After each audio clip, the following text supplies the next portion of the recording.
ਅਗਲੀ ਜਿਹੜੀ ਹਰਜੋਤ ਸਿੰਘ ਜੀ ਖਬਰ ਕਰਦੇ ਜਾਈਏ, ਰੋਇਟਰਸ ਨੇ ਜਿਹੜੀ ਲੇਟੈਸਟ ਰਿਪੋਰਟ ਸ਼ਾਇਆ ਕੀਤੀ ਹੈ, ਕਹਿੰਦੇ ਵੀ ਮਿਡਲ ਈਸਟ ਕੌਨਫਲਿਕਟ ਦੇ ਚੱਲਦਿਆਂ ਯੂਐਸ ਜਿਹੜੇ ਟਰੱਕਰਸ ਆ ਉਹਨਾਂ ਨੇ ਰਿਕਾਰਡ ਤੋੜ ਡੀਜ਼ਲ ਦੇ ਉੱਤੇ ਸਪੈਂਡਿੰਗ ਕਰਨੀ ਉਹਨਾਂ ਨੂੰ ਪਈ ਆ। ਆਪਣੀ ਮਰਜ਼ੀ ਨਾਲ ਤਾਂ ਉਹਨਾਂ ਨੇ ਨਹੀਂ ਕੀਤੀ, ਪਰ ਮਜਬੂਰੀ ਵਸ ਉਹਨਾਂ ਨੂੰ ਹੁਣ ਮਹਿੰਗਾ ਤੇਲ ਖਰੀਦਣਾ ਜਿਹੜਾ ਉਹ ਪਿਆ ਆ, ਤੇ ਉਹਦੇ ਕਰਕੇ ਕਹਿੰਦੇ ਵੀ ਟਰੱਕਰਸ ਨੇ ਬਹੁਤ ਜ਼ਿਆਦਾ ਮਨੀ ਸਪੈਂਡ ਕੀਤੀ ਹੈ। 3 ਮਿਲੀਅਨ ਯੂਐਸ ਦੇ ਵਿੱਚ ਟਰੱਕਰਸ ਨੇ ਜਿਹੜੇ ਕਿ ਗੁੱਡਸ ਸਮਾਨ ਆ ਇੱਕ ਥਾਂ ਤੋਂ ਦੂਜੀ ਥਾਂ ਦੇ ਉੱਤੇ ਪਹੁੰਚਾਉਂਦੇ ਆ। ਡੀਜ਼ਲ ਦੁਨੀਆ ਦੇ ਵਿੱਚ ਦੂਜਾ ਸਭ ਤੋਂ ਵੱਡਾ ਆਪਰੇਟਿੰਗ ਐਕਸਪੈਂਸ ਆ ਟਰੱਕਰਸ ਦੇ ਲਈ। ਨੈਸ਼ਨਲ ਰੀਟੇਲ ਜਿਹੜੀ ਪ੍ਰਾਈਸ ਆ ਉਹ ਤਕਰੀਬਨ $2 ਵੱਧ ਚੁੱਕੀ ਸੀ, ਜਾਂ ਕਹਿ ਲਓ ਵੀ 50% ਜਿਹੜਾ ਉਸ ਦਾ ਪ੍ਰਾਈਸ ਐਵਰੇਜ ਹੋ ਗਿਆ ਸੀਗਾ, ਤਾਂ ਨੂੰ ਹੋ ਗਿਆ ਸੀ ਜਦੋਂ ਦੀ ਈਰਾਨ ਵਾਰ 1.5 ਮਹੀਨਾ ਪਹਿਲਾਂ ਸ਼ੁਰੂ ਜਿਹੜੀ ਉਹ ਹੋਈ ਆ।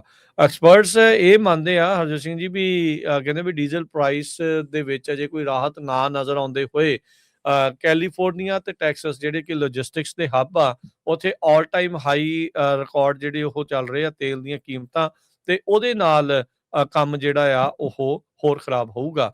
ਯੂਐਸ ਦੀ ਇਕਨੋਮੀ ਦੇ ਲਈ ਟਰੱਕਿੰਗ ਨੂੰ ਇੱਕ ਬੈਰੋਮੀਟਰ ਦੇਖਿਆ ਜਾਂਦਾ ਆ, ਵੀ ਉਤੋਂ ਇਹ ਪਤਾ ਲੱਗਦਾ ਹੈ ਵੀ ਜੇ ਤਾਂ ਟਰੱਕਿੰਗ ਠੀਕ ਕਰ ਰਹੀ ਹੋਵੇ ਤਾਂ ਇਕਨੋਮੀ ਠੀਕ ਆ, ਜੇ ਟਰੱਕਿੰਗ ਠੀਕ ਨਹੀਂ ਆ ਤਾਂ ਇਕਨੋਮੀ ਦੇ ਉੱਤੇ ਵੀ ਜਿਹੜਾ ਉਹ ਅਸਰ ਆ।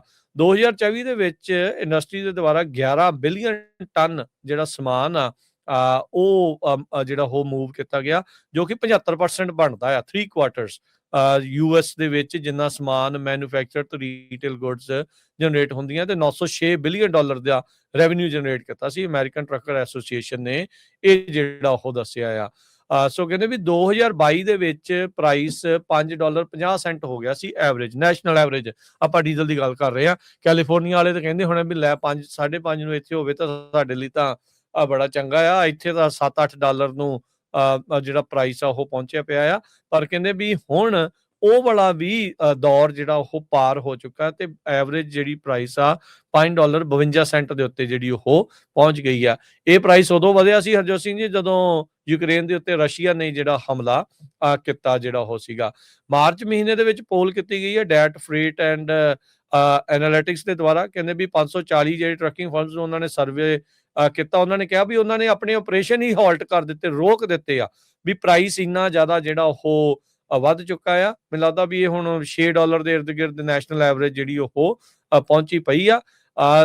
ਸੋ ਕਹਿੰਦੇ ਵੀ 44% ਜਿਹੜੀਆਂ ਫਰਮਸ ਜਿਨ੍ਹਾਂ ਦਾ ਸਰਵੇ ਹੋਇਆ ਆ, ਛੋਟੀਆਂ ਤੋਂ ਵੱਡੀਆਂ ਸਾਈਜ਼ਸ ਵਾਲੀਆਂ, ਕਹਿੰਦੇ ਵੀ ਹੁਣ ਬਹੁਤ ਜ਼ਿਆਦਾ ਸਿਲੈਕਟਿਵ ਹੋ ਗਏ ਨੇ ਵੀ ਕਿਹੜਾ ਲੋਡ ਉਹਨਾਂ ਨੇ ਚੱਕਣਾ, ਕਿਹੜਾ ਜਿਹੜਾ ਉਹਨਾਂ ਨੇ ਨਹੀਂ ਚੱਕਣਾ ਹੈਗਾ। ਸੋ ਸਮਾਲ ਬਿਜ਼ਨਸਿਸ ਦੇ ਦੁਆਰਾ ਡੋਮੀਨੇਟ ਕੀਤੀ ਜਾਂਦੀ ਹੈ ਯੂਐਸ ਦੀ trucking. 5,80,000 active US motor carrier registered ਨੇ ਯੂਐਸ ਦੇ ਵਿੱਚ, ਜਿਨ੍ਹਾਂ 'ਚ 91% ਅਜਿਹੇ ਨੇ ਜੋ ਕਿ 10 ਜਾਂ ਉਸ ਤੋਂ ਘੱਟ ਟਰੱਕ ਵਾਲੇ ਜਿਹੜੇ ਉਹ ਹੈਗੇ ਨੇ, DOT ਜਿਹੜੀ ਉਹ ਦੱਸਦੀ ਹੈਗੀ ਆ। ਸੋ ਇਹ ਜਿਹੜੀ ਸਿਚੁਏਸ਼ਨ ਆ ਬਹੁਤ ਮਾੜੀ ਆ।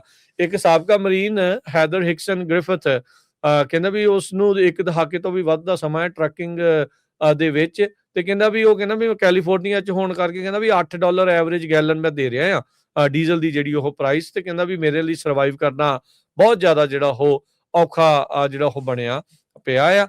ਸੋ ਓਵਰਆਲ ਕੈਲੀਫੋਰਨੀਆ ਦੇ ਨਾਲ ਕਹਿ ਲਓ ਵੀ ਸਾਰੇ ਹੀ ਮੁਲਕ ਦੇ ਵਿੱਚ ਡੀਜ਼ਲ ਪ੍ਰਾਈਸਿਸ ਵਧਣ ਕਰਕੇ ਰਿਕਾਰਡ ਤੋੜ ਜਿਹੜਾ ਕੀਮਤ ਆ ਉਹ ਅਦਾ ਜਿਹੜੀ ਉਹ ਕਰਨੀ ਪੈ ਰਹੀ ਹੈਗੀ ਆ ਯੂਐਸ ਦੀ ਓਵਰਆਲ ਟਰੱਕਿੰਗ ਇੰਡਸਟਰੀ।